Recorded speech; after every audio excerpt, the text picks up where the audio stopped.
Studio.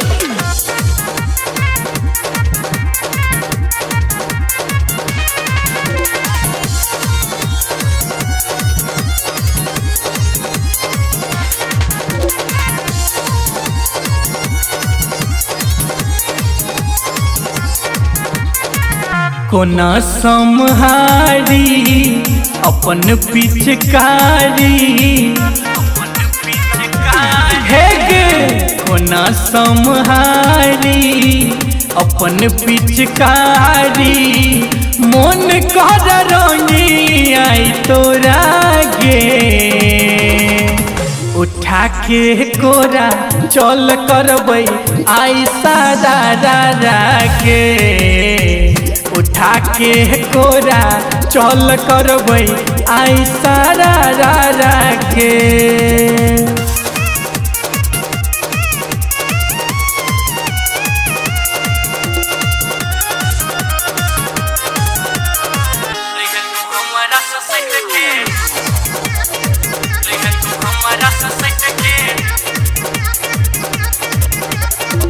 ठोरक तोहर रंग रानी चखबोगे फिर तोहर चीज सबटा रंगबोगे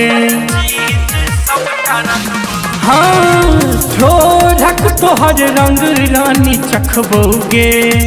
फिर तोहर चीज सबटा रंगबोगे तोरे ससुरु करबो पहिने गालक रानी मजा दहीने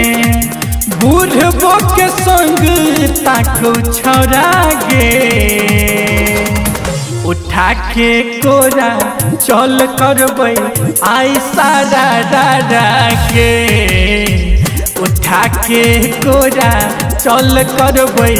आई सारा दादा के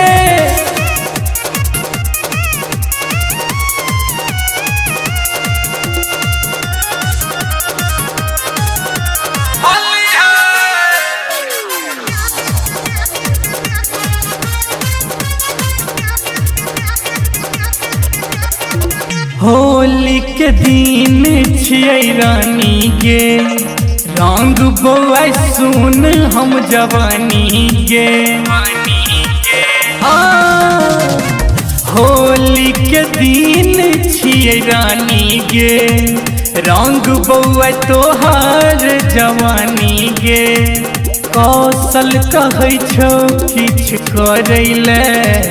अजय कहै छौ संगे चलैले हरिन मंगतौ आई भाड़ा गे उठा के कोरा चल करबै आई सारा रारा गे उठा के कोरा चल करबै आई सारा रारा गे।